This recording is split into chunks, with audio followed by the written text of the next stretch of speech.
தபால் ஓட்டுன்றது வந்து அரசு ஊழியர்கள், அதுக்கப்புறம் வயதானவங்க, அவங்க போடுற ஓட்டு தான். அவங்களே வந்து விஜய் தான் வேணும்னும் போது அப்ப இந்த ஆட்சியில ஏதோ ஒரு தவறு இருக்கு.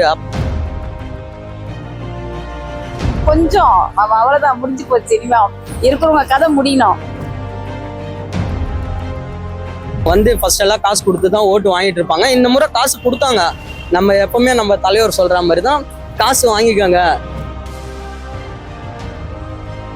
ஒத்த பைசா இல்லாம வந்தாருன்னா பெரிய விஷயம். நாங்களாம் வருவாரா வரமாட்டாருன்னு வேண்டாத தெய்வம் கிடையாது. அரசு ஊழியருக்கு ரொம்ப துரோகம் பண்ணாப்புல ஸ்டாலின் பண்ணியிருக்காரு. இது நான் ஆல்ரெடி எதிர்பார்த்தது தான். ஏன்னா தமிழ்நாட்டுக்கு வந்து 5 வருஷமா மாற்றம் தேவைப்பட்டுச்சு. பசங்க தான் கம்பேர் பண்ணி பேரண்ட்ஸை கன்வின்ஸ் பண்ணி விஜய்க்கு ஓட்டு போடுங்க, விஜய் ஓட்டு போடுங்க. இப்ப நிறைய அடல்ட் ரேப் கேஸ் வருது. பெண்களுக்கு சத்தியமா இந்த ஆட்சியில பாதுகாப்பே கிடையாது. ஏன்னா நம்மளுக்கு ரீசெண்ட் டேஸ்ல பார்த்துட்டு இருக்கோம் எவ்வளோ ரேப் கேஸு, அதுக்கப்புறம் ஆவண படுகொலை அதிகமா போயிட்டு இருக்கு. இதெல்லாம் வந்து விஜய் வந்து சேஞ்ச் பண்ணான்னா கண்டிப்பா வந்து ரொம்ப நல்லா இருக்கும். 10 ரூபாய் விற்கிற பொருள் 5 ரூபாய்க்கு வித்தா அந்த எங்களுக்கு வந்து அவர் வந்து எங்களுக்கு சிஎம்மா உட்காந்து எங்களுக்கு இது செய்யணும் அது செய்யணும் நாங்க கேட்கவே இல்லை. எலெக்ஷன் ரிசல்ட் வந்து நெருங்குற நிலையில இருக்கு. தபால் ஓட்டுல தாவேகா தான் முன்னணியில இருக்கு. அதை பத்தி உங்களோட கருத்து என்ன? என்னோட கருத்து பார்த்தீங்கன்னா, இது நான் ஆல்ரெடி எதிர்பார்த்தது தான். ஏன்னா தமிழ்நாட்டுக்கு வந்து 5 வருஷமா மாற்றம் தேவைப்பட்டுச்சு. விஜய் வந்தா கண்டிப்பா அந்த மாற்றம் நடக்கும்னு எனக்கு ரொம்ப எதிர்பார்த்த விஷயம்தான். பெரும்பான்மையான வாக்குகள் வந்து விஜய் வாங்குவாருன்னு தெரியும். ஆனா இவ்வளோ ரொம்ப டிஃப்ரெண்ட்ல வாங்குவாருன்னு நாங்க எதிர்பார்க்கல. நாங்க நினைச்சது எல்லாமே ஒன்னு எதிர்கட்சியா வருவாரு, இல்லைன்னா ஒரு நல்ல ஓட் பர்சன்டேஜ்ல ஜெயிப்பாருன்னு சொல்லிட்டு தான். தபால் ஓட்டோட ரிசல்ட்டை பார்த்து ஷாக் ஆனீங்களா? எதுக்காக ஷாக் ஆனீங்க? எனக்கே ஷாக்கிங்கா இருக்கு. ஏன்னா தபால் ஓட்டுன்றது வந்து அரசு ஊழியர்கள், அதுக்கப்புறம் வயதானவங்க, அவங்க போடுற ஓட்டு தான். அவங்களே வந்து விஜய் தான் வேணும்னும் போது அப்போ இந்த ஆட்சியில ஏதோ ஒரு தவறு இருக்கு. அப்போ அவங்க வந்து புது ஆட்சி எடுத்துட்டு வரணும்னு தான் எதிர்பார்க்கறாங்க. அதனால வந்து இது கரெக்டுன்னு தான் நான் நினைக்கிறேன்.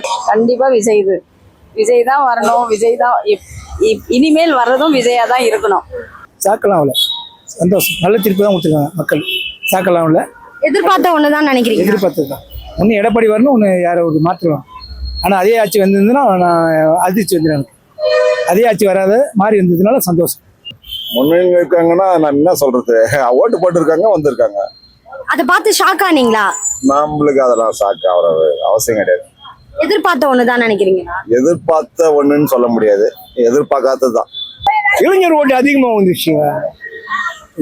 ஆனால் கட்சிக்காரங்க ஓட்டு வந்து நான் போற சொல்லவே பார்த்தேன் நான். ஆனால் விசிலுக்கு அதிகமான ஓட்டு வந்து போலிங் நிறைய, எல்லா இடத்துலையும் போலிங் தான். அது இளைஞர் ஓட்டு தான் வந்து எப்பவுமே வந்து கழிக்கிறதுக்கு வாய்ப்பு. அதனால எனக்கு ஒரு டவுட்டு. ஆனால் அவர் கண்டிப்பாக எதிர்கட்சியாவது உட்காருவாருன்னு சொல்லிட்டு ஒரு நம்பிக்கை. இப்போ வந்து விஜய் வந்து முன்னணியில இருக்காரு, தொடர்ச்சி அவர் தான் முன்னணியில இருப்பாருன்னு நினைக்கிறீங்களா? இல்ல வேற ஒரு கட்சி வரதுக்கான வாய்ப்பு இருக்கு? இப்போதைய நிலவரப்படி அவர் தான் முன்னணி. 113 சீட்டு வந்தாச்சு முன்னணியில். இன்னும் 5 சீட்டு இருந்தா அவர் தான் முதலமைச்சர். 11 சுற்று இருக்கு. அதெல்லாம் எப்படி வேணாலும் மாறலாம், அது சொல்ல முடியாது. ஆனா இப்போதைய நிலவரத்துக்கு அவர் தான் முதலமைச்சர். கண்டிப்பா இருப்பாரு. இவ்வளவு தூரம் தாண்டி வந்துட்டாரு, முழு கணக்கையே தாண்டிட்டாரு. இன்னும் கொஞ்சம் அவ்வளவுதான், முடிஞ்சு போச்சு. இனிமே இருக்கிறவங்க கதை முடியணும். கண்டிப்பா மாற்றம் ஏற்படாதுன்னு தான் நினைக்கிறேன். ஏன்னா ஆல்மோஸ்ட் முடிஞ்சிச்சு எல்லாமே. இதுக்கப்புறமும் அவங்க ஜெயிக்கணும்னு நினைச்சா ஒரு 10 சீட்டு வேணா மாறலாம். 10 சீட்டு மாறினா கூட விஜய் ஒரு 80-90 இருந்தா கூட கண்டிப்பா அவருக்கு ஆட்சிக்கு சான்ஸ் இருக்கு. இதுக்கப்புறம்லாம் மாறும்னு சொல்லிட்டு நினைச்சு பார்க்க கூட முடியல. அவங்க 2 பேரும் முன்னணியில் இருக்காங்க. 2 பேரும் வந்த போது சந்தோஷம். இப்போ விஜய்க்கு வாக்கெண்ணிக்கை அதிகமாவே இருக்கு. இளைஞர்கள் ஓட்டு தான் விஜய் அதிகமா இருந்துச்சுன்னு சொல்றாங்க. வீட்டுல என்ன எங்க பசங்க சொன்னாங்க, நான் என்னோட விருப்பத்துக்கு நான் போட்டேன். நான் என் பக்கம் ஏடிஎம்க்கு இருக்கிறேன், நான் ஏடிஎம்க்கு தான் போடுவேன். ஏன்னா எங்க அப்பா அம்மா சொன்னா கூட சரிவேன், நான் ஏடிஎம்க்கு தான் நான் போடுவேன். எங்க பசங்க போட்டது விஜய்க்கு போட்டாங்க. நான் சொல்லிட்டேன், உங்க விருப்பம் நீங்க போட்டுக்க போட்டேன், என்னோட இதை நீங்க கேட்காதீங்க, நான் போட்டு. அது மாதிரி இளைஞர்கள் நிறைய பேர் என்னோட சவாரி வரும்போது நிறைய பேர் சொன்னாங்க, எல்லாமே விஜய்க்கு தான் ஓட்டு போடுவாங்க. சரி போட்டாங்க. அது முன்னணி இருப்பாரு, ஜெயிச்சிருவாரா? ஜெயிக்கிறதுக்கு வாய்ப்பு இருக்குது கண்டிப்பா. தாவேகாக்கு இளைஞர்கள் ஓட்டு தான் அதிகமா இருந்துச்சுன்னு சொல்றாங்க. ஆனா தபால் ஓட்டுலயே அவர் ஜெயிக்கிறதுக்கான வாய்ப்புகள் அதிகமாவே இருந்துச்சு. அதை பத்தி உங்களோட கருத்து என்ன? நீங்க தபால் ஓட்டுலயே பாத்தீங்கன்னா முதன்மையான வாக்கு ஃபர்ஸ்ட் அந்த 8 o'clock ஸ்டார்ட் பண்ண இதுல 45 மினிட்ஸ்ல டிஎம்கே தான் ஃபர்ஸ்ட்ல இருந்தாங்க. அதுக்கப்புறமா தான் தாவேகா வந்து முன்னிலை பெற்று அதுக்கப்புறமா முன்னிலையில வந்தாங்க.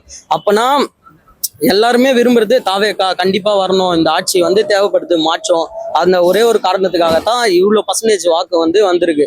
இப்போ பார்த்தீங்கன்னா சென்னையிலே பெரும்பான்மையான தொகுதி மொத்தம் வந்து சென்னையில் 18 தொகுதின்னு நினைக்கிறேன். எல்லா இடத்துலையுமே தாவேகா தான் முன்னிலையில் இருக்காங்க இது வரைக்குமே. கண்டிப்பாக இந்த முறை தாவேகா தான் வந்து ஆட்சியை மாற்றுவாங்கன்னு நினைக்கிறேன். அரசு ஊழியருக்கு ரொம்ப துரோகம் பண்ணாப்புல ஸ்டாலின் பண்ணியிருக்காரு. அதனால வந்து தபால் ஓட்டு நிறைய வந்துடும். இளைஞர் ஓட்டு அதிகம், நிறைய பேர் வயசானவங்களும் போட்டுக்கிறாங்க. அதையும் நான் பார்த்தேன். நான் நின்று எல்லாம் பசங்க தான், உங்களை மாதிரி பசங்க தான் கம்பேர் பண்ணி பேரண்ட்ஸை கன்வின்ஸ் பண்ணி விஜய்க்கு ஓட்டு போடுங்க, விஜய் ஓட்டு போடுங்க, வேற வழி இல்லாம பசங்க பேச்சு கேட்டுக்கிட்டு பெரியவங்களும் போட்டிருக்காங்க. நாங்க எல்லாம் லேடிஸுங்களே நிறைய பேர் பெரியவங்க எங்களை மாதிரி வயசானவங்க எல்லாருமே இப்ப எல்லாம் விஜய்க்கு தான் போட்டிருக்கோம். நாங்க எல்லாருமே போட்டிருக்கோம். குழந்தைங்கள்ல இருந்து குட்டி வரைக்கும் எல்லாம் விஜய் விஜய் விஜய் விஜய் தான். கண்டிப்பா விஜய் வர ஒரு மாற்றம் கிடைக்கட்டும். எல்லாத்துக்கும் ஒரு மாற்றம் இருக்கணும். ஏன்னு வச்சுக்க, நாங்க எல்லாம் கஷ்டப்படுறவங்க. 10 ரூபாய் விற்கிற பொருள் 5 ரூபாய்க்கு வித்தா அந்த எங்களுக்கு வந்து அவர் வந்து எங்களுக்கு சிஎம்மா உட்காந்து எங்களுக்கு இது செய்யணும் அது செய்யணும் நாங்க கேட்கவே இல்லை. எங்களுக்கு ஒரு 10 ரூபாய் விற்கிற பொருளை ஒரு 5 ரூபான்னு சொன்னா நாங்க வசதி ஆயிடுவோம். நாங்க பார்த்துப்போம் எல்லாத்தையும். அது அவ்வளவுதான். அதுக்காக தான் இப்ப பேசுறது. வரட்டும், விஜய் வரட்டும், அவர் நல்லது செய்யறேன்னு சொல்லி வராரு. கண்டிப்பா எங்களுக்காக அவர் நல்லது செய்யணும். திமுகவா இருந்தாலும் சரி, அதிமுகவா இருந்தாலும் சரி, காசு கொடுத்துட்டு இருந்தாங்கன்னு சொல்றாங்க. ஆனா இந்த வாட்டி தாவேகா லீடிங்ல இருக்கிறதுக்கான காரணம் என்ன நினைக்கிறீங்க? மக்கள் வெறுத்திருக்காங்கல்ல, 2 ஆட்சி வேண்டாம் மாற்றம் வரணும்னு சொல்லி கொடுத்து ஆசைப்பட்டிருக்காங்க. மாற்றம் புதுசாக ஒரு கொண்டாங்கன்னு அது மாதிரி பண்ணனவர் நல்லபடியாக பண்ணாருன்னா அடுத்த வாட்டியும் வரலாம். அவர் விஜய்க்காக கண்டிப்பா ஓட்டு.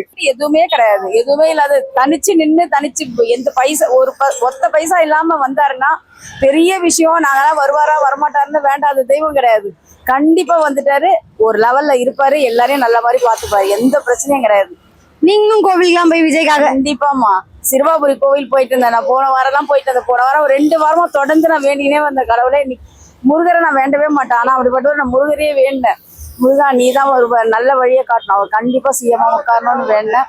கண்டிப்பா சிஎம் தான் அடுத்த சிஎம் எங்க விஜய் தான். கண்டிப்பா அவங்க ஜனநாயகத்தை மட்டும்தான் பேசி வெற்றி பெற்றிருக்காங்க நானும் சொல்லுவேன்.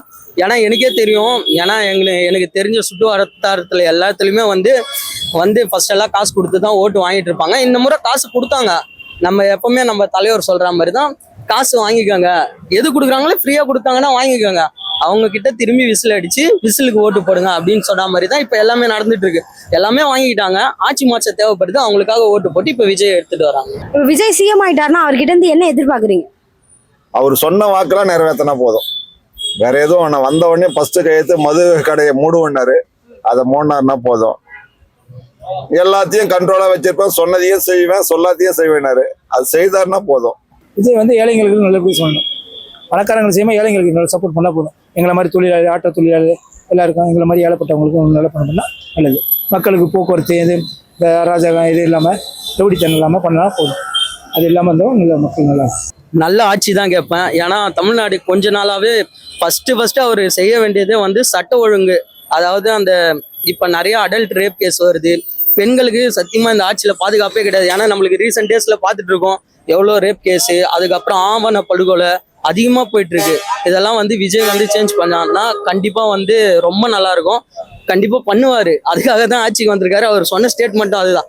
அவர் ஆட்சிக்கு வந்தாருன்னா ஃபர்ஸ்ட் பெண்களுக்கு தான் எல்லா இதுவும் ப்ரையாரிட்டியும் கொடுப்பாருன்னு நம்புறேன்.